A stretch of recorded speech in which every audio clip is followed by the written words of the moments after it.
Welcome to Bump Set Chat, the podcast where volleyball professionals come on and share their stories, experiences, and advice. And today, from University of Hawai'i, I have Riley Wagoner. Welcome. Thank you. Yeah, so glad you're able to do this. And the way we start the podcast off is we do 3 random questions. So are you ready? Yep. All right. So while at UH, what home-cooked meal did you miss the most? Oh, probably my grandma's homemade mac and cheese. That is the thing that like when I come back to Ohio, that's the first thing I ask for when I see her is for her to make some of that for me. So that's probably the one thing. Nice. And anything special about it, or is it just because it's made by grandma? It's just so good. I think she uses like the ingredients that she knows I like, so she knows exactly how to make it. So definitely her little touch makes it special. Awesome. All right. Most interesting place you've ever played a match in?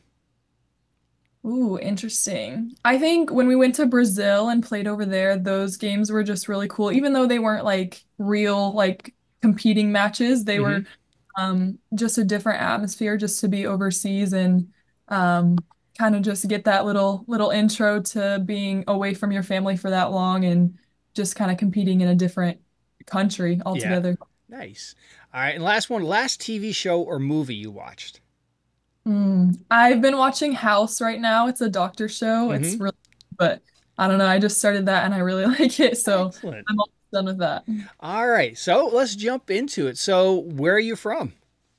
I'm from Ohio. I grew up in a really small town here, and I moved to Dublin when I was in like seventh grade, I think. Mm-hmm. I've been in Dublin since seventh grade. All right. And when did you discover volleyball?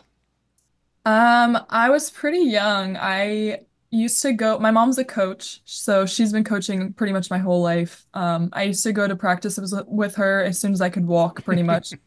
I was begging her.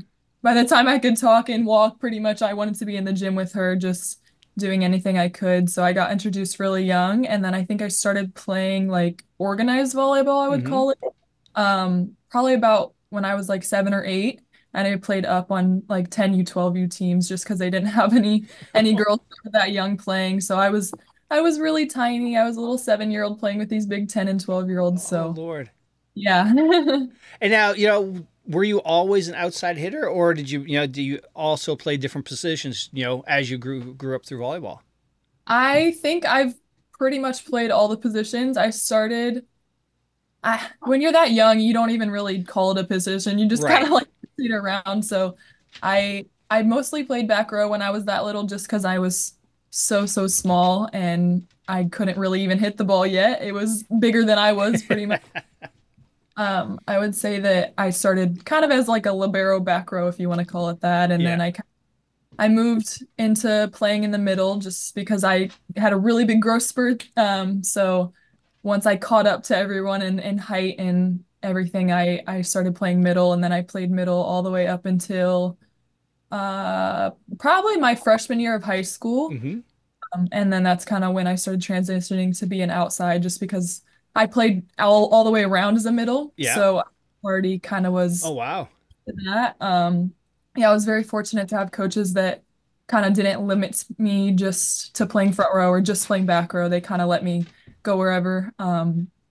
So yeah, I switched to outside probably like halfway through my freshman year of high school, and we did a bunch of different lineups. My coach was super creative with all that stuff, so she just kind of moved us around a lot, and we had a really good team my freshman year. So that was kind of how I transitioned Yeah. into outside, and I've kind of loved it ever since. Nice. And now, when did you start? When did you start taking club seriously? Or I'm assuming you played club. Yeah, yeah. So I played club when I started at 7 years old because they don't have like a school team yet. Yeah. So I've been playing club since then. But I think probably the first couple years that I started taking it really seriously, and I was like, oh, I want to go to college for this was um probably my 13's year. Mm-hmm. So a couple years after I started, I switched clubs and moved down to Dublin. So that was kind of me pursuing a better opportunity, just getting in front of more coaches and just getting some more exposure and being in a bigger city and just Yeah. having more opportunities. So I was fortunate enough to have parents that could do that and move Mm-hmm. me somewhere to better my volleyball career. So I would say 13s-ish. All right. And now what club did you end up playing for, before you went off to college? So I played at Mintenet from my 13s year on. Um, I they have a new facility now that I've been practicing it at, which is really nice, but I played in their old gym. And it was really probably the turning point of my career just to get in front of people who could develop me and just kind of take me to the next level, I would say. All right. And now when did, UH pop up on the radar? Oh, okay, that's kind of a long story, but basically my dad is in the military and he was stationed out in Hawaii for a few months. I want to say like 6 or 9 months, something like that. It wasn't too long. But my family went out there and visited him, and I was probably like 12 at the time, 11, 12. So right before I started taking volleyball seriously, but I went out there and visited him, and I absolutely loved it out there. Like just as the culture, as the state, I loved it out there. And I was 12 years old, like, Mom, I want to come to college out here. She was like, No, you're not. You're crazy. Like that's too far. Um, so it kind of was a running joke Mm-hmm. since then, but I think it started getting really serious probably my freshman or sophomore year of high school. I reached out to Dave Soji actually before he retired, and then Coach Rob came in the next year after that and was like showing interest in me. So it was kind of a long process, but I was obviously going on other visits and Mm-hmm. looking at schools, but in the back of my mind, I think I always knew that Yeah. I was out there. Nice. And now how excited, like, do you remember where you were when you got the word, hey, you're welcome to come to UH? So I actually was on a visit. I took like an unofficial visit out there and she offered me when I was on my visit. So I knew kind of that day that she was offering me a full ride, and that was kind of a big deal for me just to kind of have that option on the table, and then Right. back home and talk to my family and kind of went on some other visits, and I was like, no, it's Hawaii. Like Yeah. it's always been, and the offer kind of solidified it. Nice. So when she told you when you were out there, did you even sleep that night? Like you must have been just so excited. Yeah, I think for me it was just a lot of different emotions. I think there were some nerves, obviously. I was Mm-hmm. still very young, freshman, sophomore in high school, so that's pretty early, especially now with all the rule changes and stuff. Right. Um, so I think I didn't really process what was happening at the time, but I think once I was able to come back home and kind of understand what that meant for me and just take everything in, and it was really awesome. Yeah. And what was that first year like? What were some of the hardest things, the biggest adjustments for you on that first year? Yeah, I think any kind of level up, you're gonna have your struggles at first, but I think for me, I had a really, really strong senior class when I came in. So they kind of set the tone and showed me how to do things, and I kind of got to feel things out and kind of figure them out based on what they had already done and what they were teaching us. So it was just almost perfect that I had a really big senior class that first year, and they were able to kind of pass down their knowledge to us. Yeah, it's freshmen coming in, moving so far away from home. Volleyball's kicking off right away as soon as you get there. You're adjusting to college life. It is a lot to put on somebody's shoulders. Yeah. Yeah, it's a lot, especially moving like all your stuff pretty much for the first time in your life. Just I've never lived anywhere besides Ohio, so that was kind of like one of the biggest moves that I've ever done. So just kind of finagling my way out there and just kind of finding myself even Yeah. just a little child at the time jumping in a big pond out there, but the community out there is awesome and they really help develop you as a person as well Yeah. as the coaches are really good about that stuff. So it was really easy for me just to go out there and kind of ride it out. Yeah, excellent. And now, what was it like getting into the gym and seeing the level of play? Were you able to like, okay, I can hang here, or it took some adjustments too? Because, because a club, you're playing with everybody at your same age level. Now you're going in, you're playing against women that are 20, 21, 22 maybe, and, that are stronger and everything like that. Yeah. I think for me, I was I was fairly prepared. I want to say that my year when I played up when I was younger, it kind of helped me just to have an intro to that. I know it's really different with like the strength and body types and stuff like that, but I think even playing up at a really young age was really helpful for me just to kind of have to deal with that early and just kind of be like, oh, these kids are way bigger than me, but I can do this, this, and this. Yeah. So kind of just falling back on the skills that I knew that I had and I was confident in was really, really key for me. Yeah. And then, I saw that you started 14 matches as a freshman, and that's not something that's common too. So that's a big thing. You may come in, ruffle some feathers. How was that whole adjustment? I think it was really awesome. We had a an outside that was a senior my freshman year when I came in, and she and I got really close and just kind of I think we balanced each other out really well, Mm-hmm. and it was really nice to have her to rely on just when I was struggling or when she was struggling. Like I knew she could come in and help me, or I could go in and help her. So I think just kind of having that confidence just from her um, off the get-go, like it was really, really helpful, and just kind of learning from her style play and kind of adapting mine from my high school style to my college. And yeah, I think it was just a slow process, but it fell together pretty quickly for me, I think. Yeah, nice. And now, knowing what you know now, if you could go back to freshman Riley, what would you tell her? Hmm, that's a tough one. I probably would say, oh, maybe find some different hobbies like when I was younger. Because I think, especially when COVID hit, like I didn't really know what to do with my time. Yeah. So when I wasn't able to be in the gym, it kind of was a little shock. I think everyone kind of had that, but I started playing beach not too long after that. So that was kind of like my outlet, Okay. which I didn't really even expect. I never really went out there with the intentions of playing both sports, but it just kind of happened to fall together that way. And I think it made me a better player just because I was able to kind of adapt to the circumstances. So I Mm-hmm. probably would tell my younger self just to go with the flow better. I don't know. Yeah. Kind of don't be too worried and just take it one day at a time. All right. Excellent advice.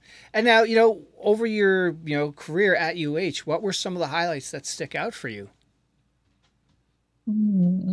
I think there's a lot of them. I think for me, one of the first games that I started as a freshman, I think at home, in the stand, was really cool just because it's a unique environment and there's a lot of not pressure, but I guess pressure in a sense. Just there's a lot of fans there that are really dedicated and they all know volleyball. Like the community out there is very, very volleyball oriented. Mm-hmm. So they know the game and they know when you do bad and they know when you do well. So I think just kind of getting that first start under my belt was really cool experience just to kind of get it out of the way and be like, Yeah. oh, I can do this. Nice. And now, something that's, unique about UH is, your travel schedule. You're traveling where you go and play. Nothing's close essentially. How hard was it adapting to, those long road trips that you guys deal with? Um, I think for me, just personally, it was almost finding a way to kind of get my schedule adjusted. Um, like you said, the travel is crazy and the time change is a little difficult for most people, but I think I sleep really well on planes, so I think that was really, really helpful for me just to kind of get my body acclimated as soon as I could, as Yeah. soon as we win, because we have really short turnarounds when we fly, and we normally only have one day of practice before we have to play our game. So I think for me, just kind of getting my body and mind adjusted to the new time zone was super important. Mm-hmm. I think sleeping on the plane was really helpful for me just to get that out of the way. Yeah. Oh, cool. And now over each year, were there any certain days that were like you guys had circled, like, oh, I can't wait for this match, or, senior night? What were those, some of those special days during the course of the season? Yeah, I think there's every year that you play, there's always the big games that you have marked on your calendar. I think senior night is always a really good one just because it's you're celebrating your seniors and their last night playing there. And I think even the younger kids, it's important to them just to play for their seniors and give them the best night. And I think that's always a big game for every year that goes through the program. Yeah. Yeah. Seeing some of the, pictures and videos from senior night, I saw like, from Spiros and Chaz it's really a special moment for, they bring out all the, I say they're covered in leis and everything like that. What was that night like for you? Yeah, I think it's really unique and it's not a thing that a lot of people get to do. Just not being from Hawaii, I didn't even know that existed. I didn't know what a lei even was. So to kind of see that happening like through my 5 years that I played was really cool just to see how special that night was. Yeah. And then, another thing that's really, it seems really special about UH is you talked about a little bit the community and the fans, but playing in your home arena looks like they show up. You guys have a really supportive, crowd that knows volleyball and really, cheers you guys on.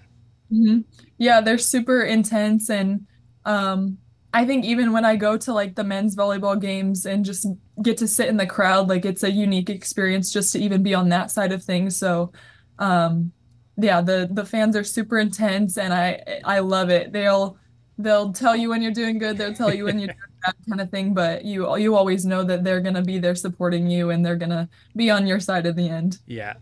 Yeah. And you touched a little bit about you played beach there. How important was beach to developing, your indoor game?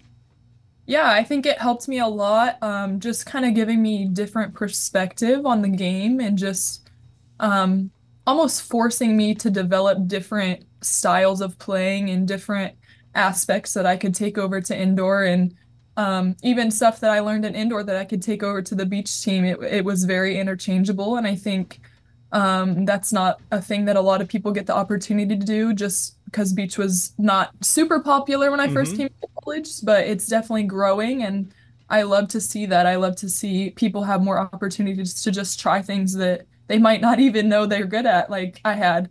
Um, I'd never really even played beach before I got to college. I played in like one for fun tournament, Yeah. so I know that was interest of mine and just being in that atmosphere and having the opportunity to do that was awesome. Yeah. And now with, playing beach for college, do you have a set partner or do you change up the partners during the course of the season? Um, so for our team, I know some different coaches have different philosophies, but our team, you don't really come in with a set partner. So you kind of just feel it out the first couple weeks and see who you're playing really well with or who you're not playing well with, and you just kind of rely on the coaches to pick up on that and put you in the best position of who they think you'll succeed with. And I think I was lucky enough to play. I played with Kylan Loker for a majority of my time. But I had all kinds of different partners. I played with multiple different people and she just ended up being the one that I did really well with and we both played well together. So it kind of just falls into place at some point, but I know a lot of people that switched almost every year. So Oh, wow. yeah, it can be Interesting. hard, but I think it makes you grow as a person and just a teammate in general. Yeah. Oh, interesting. And now, as you move on, the torch gets passed to that, the new set of leaders that are coming in and seniors. What advice, do you have for them or words to share for them? Um, I probably would tell them, actually, I did tell them after we finished indoor season, but um I would just say to them just be yourself in the best way. Like you don't need to fill someone else's shoes. I think that's something that I learned early, that you're good as your own person and you don't need to be someone else. Yeah. And also now that you've been away from college for a couple months, you got your path laid out in front of you. What words do you have for the coaches? Um, I'd probably just say thank you. Like they were a huge part of me developing as a person and a player. So yeah, just a huge thank you to them. And now, what do you think you're going to miss the most? Mm. Um, I'll probably miss the community that Hawaii brings the most. It's just something really unique and I really liked it out there. Yeah. So it's a big part of me now. Nice. And now, when Chaz was on, he was telling me about the trip they made to Japan and playing the different, they played a couple of different teams over there. And he said, the style of volleyball was different than how they played. The men's was really ground and pound. Playing against the Japanese, it was technical, very fast. You said you guys had a trip to Brazil. Did you notice a different style of volleyball they played, or very similar to how you guys played the game? I think it's almost the opposite of what it sounds like Chaz was talking about. Like Hawaii is very known for defense and being very scrappy and being kind of on the smaller side. So I think when we went over to Brazil, there was a lot of really, really tall and big and strong girls out there that we Yeah. had to. So I think it almost is the reverse of what he was saying. Like we were used to be playing quick and small and kind of scrappy, and we had to go over there and play against these really, really tall girls. And I think that was super helpful just for our postseason runs because Yeah. that's what you see when you get to NCAAs. You see the tall girls, the ones that are 6'5" and above, and are just pounding balls. So I think it was really cool to go over there and see it kind of apply to what we would be seeing back in Hawaii. Yeah. Excellent. College is all done. Pro is next. Was that on your sort of list to do once you finished, or did that sort of happen out of nowhere? Um, So honestly, I really was not expecting to continue playing after. I thought I was just going to be done and go into my working field, but I think I took to Coach Rob a lot, and she was just telling me like there's opportunities here, like you can do it kind of thing. So that was just really cool for her to do that for me. Nice. And now, how did the whole thing come together? She make a connection with some sort of management team, or how did you end up, connecting with, and, where are you going to go play? I guess, first of all. So I signed a contract to go play in Romania for 10 months over there, so that's where I'm headed, but um I think my process was a little bit different than most people that just play indoor just because I had to wait to sign with agents and sign my contract until after beach season finished. Oh, okay. Yeah, so a lot of the recruiting goes on in like February, and I'm not even allowed to talk. I wasn't allowed to talk to agents or anything until I finished beach. Yeah. So that was kind of a little bit stressful, just trying to find the best fit for me and Mm-hmm.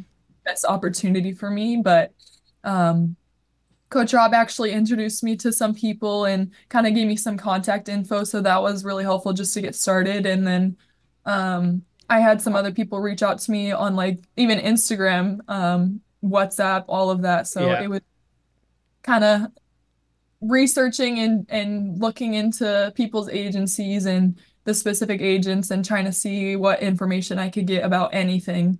I was really, really uninformed Mm-hmm. about the professional league, so I had no idea what I was getting myself into. It was very overwhelming at first, Yeah. but once I started talking to people and um, just kind of getting a feel for things, it was a little bit easier. And I still don't even really know what I'm getting myself into, but I'm really excited to kind of take this next step because I didn't even think I would still be playing. So Yeah. it's all And you know what? What do you have to lose? You have you're young, you don't have a family behind you. Like, it's these opportunities. Like, I've had a lot of the players that have gone pro, and their advice to, people who are ready to go play pro, just go for it. You just, you can, if you don't, you'll regret it down the road. yeah. I agree with that. I think that the volleyball world is growing in this new US league, and Mm-hmm. the stuff that they're doing even here is going to be really awesome to just kids like me that didn't even know that they could play Yeah. at this level. So I think that's really awesome to see just everyone getting more opportunities. Yeah, absolutely. And now, do you know any other players over there in the Romanian league that you're friends with or you know of? So I talked to a couple of the girls that have played in that league previously, but I wouldn't say I know any of them like very personal. Mm-hmm. I think a lot of the communication has just been over text or Yeah. Instagram or just kind of reaching out to people that I've seen that have gone over there, and even the teammates that I'm going to be playing with this next season, just kind of be like, "Hey, hi, this is me. I'll be your teammate," kind of thing. Yeah. Um, So I think it's going to be a new experience, but I kind of tried to pick the brains of the people that I did know that were from had played over there. Yeah. So Nice. just get a leg up. Yeah, absolutely. And now, for, just jumping back to college for a second, for those freshmen that are coming in that aren't from Hawaii, maybe they're from the Midwest or out east, they're going to Hawaii for their first time playing college. What advice do you have for them? I would probably tell them just to kind of be very open-minded and don't close yourself off to any options just because you think you can't, or it's too far, or it's too expensive, or it's too this, or I don't play like that. Like any of those doubts that you have, I think really get in the way of any path that you could go down. All right. And now, as being a semi-local Hawaiian, what are a couple of things they really should check out? Um, I think North Shore is always a great place to go. The beaches out there are really, really beautiful. It is kind of far from town, so it's something that like our team doesn't get to do that often just because we're so busy. So Mm-hmm. I think anytime that we have like a free weekend, we're heading out to North Shore, just trying to get away for a little bit. So I think I would tell people to just go and try to explore All more than right. they even need to. And then from a food standpoint, anything that they should sample, or what's the one Hawaiian meal that you're going to miss when now Yeah. that you've left? Yeah. I have this little breakfast restaurant that I absolutely love. I swear I go there like 2 times a week. It's called Cafe Kyla. Do a little shout out because I love them. Me and my boyfriend go there all the time. He actually showed me that place, and I every time someone comes in, I'm like, we gotta go. Nice. It's Awesome. just I love all of their food. Oh, excellent. And now, during, last year's team, who was the teammate that could always crack a tense situation? You could just, the Joker. Who was that one for you guys? Um, I think Amber is just a unique, like she just goofs around. Her and they both are very, very goofy, and I think they both can kind of cut the tension at any point. They're super bubbly personalities, and they could just crack a joke, and they wouldn't even think it was funny, but it would just make everyone else laugh. So they were really the jokesters on our team, and I think Jason coming in too last year, she really kind of added to that. So they had like a little middle trio going on. All right. And then, speaking of Amber, I told her you were coming on, and she has some kind words to say about you. Here's what she said. She said she has a great head on her shoulders, and known on the team for never rattling in crazy situations, almost like a silent killer. She's awesome. I think a big point in the podcast would be ask her how she keeps a level head in stressful situations.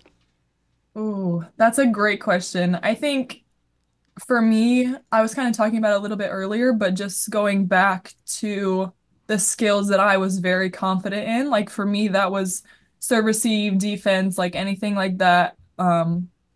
I just knew that if I was struggling in any aspect of my game, I could always go back to that and be like, I'm a good passer, I'm a good defender, the rest will come. So I think for me, just kind of relying on my skills that I always knew were going to be there was very helpful for me just to kind of relax in the rest of my game. All right. And I got a couple of questions from a coach and a senior. Senior wants to know, as an outside hitter, what drills or techniques did you find most effective for improving your accuracy or power for hitting? Accuracy and power. Oh, those are great things to kind of work on. I think for me, my accuracy really came from just pinpointing my contact on the ball. So you can do that multiple ways. You can hit against the wall, you can have a setter hit to you, and you really focus on just hitting specific areas of the court. I think for me as a smaller hitter, as an outside, the deep zone fives like corner is always a great place to put the ball. I think really mixing in your variety of shots that you can make is super important, especially if you're undersized. So I think for the drills, I wouldn't have like a specific one, but Yeah. anything you can do to kind of expand your range. Like I said, beach was super helpful with that just because I had to develop different shots and Mm-hmm. learn how to jump a little bit different and just focus more on my contact point rather than how hard necessarily I'm hitting the ball. But if you're looking to hit really hard, I'm probably not the best for that.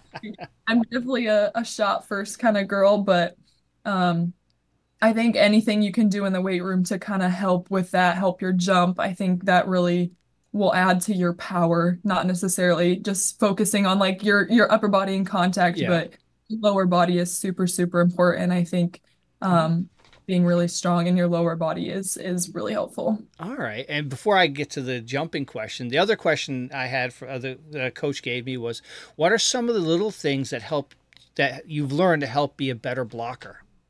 Blocker.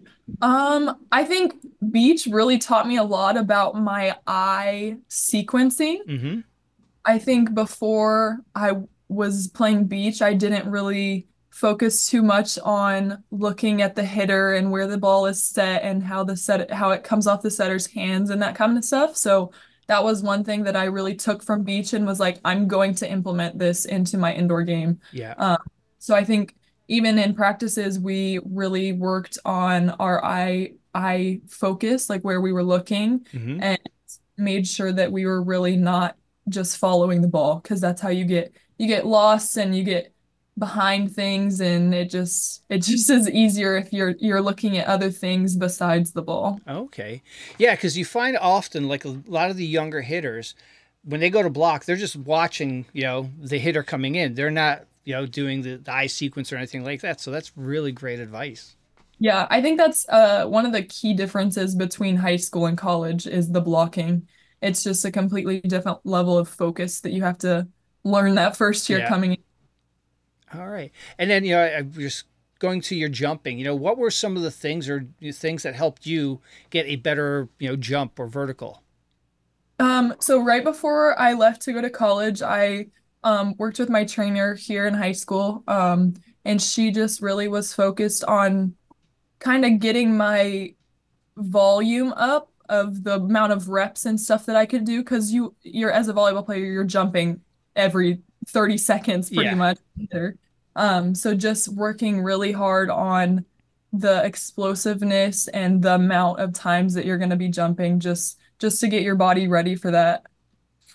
All right. And now, now that you've been, you're free from UH, Coach Rob's not going to, run a drill. What was your most hated drill you guys ran? We do this drill called 150s, and basically you are just in a group of like 5 or 6 people, and you have 3 people on one side, 3 people on the other, and you're just passing the ball back and forth. But after you pass the ball, you have to run underneath the net and touch the end line of the other side and then get in line. Oh, Sounds easy, but it is a lot of cardio and it takes a long time. Imagine 150 times back and oh forth. my God. It And sounds so cool, but it is real hard.